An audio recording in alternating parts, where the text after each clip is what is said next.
Greg. So you'll remember this was Tuesday morning near Kirkland, the Totem Lake area specifically. About 20 cars ran over some metal debris, flattened a lot of tires, caused a big distraction and a big backup. Well, now we know where it all came from.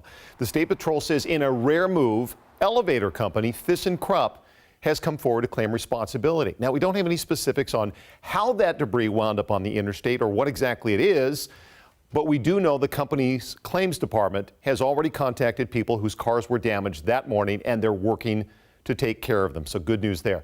It's unclear whether the company will face any fines. The State Patrol says the company really has stepped up and has already taken action to prevent something like this from happening again. We reached out to ThyssenKrupp for comment late this afternoon. We have not heard back yet. We will keep you posted.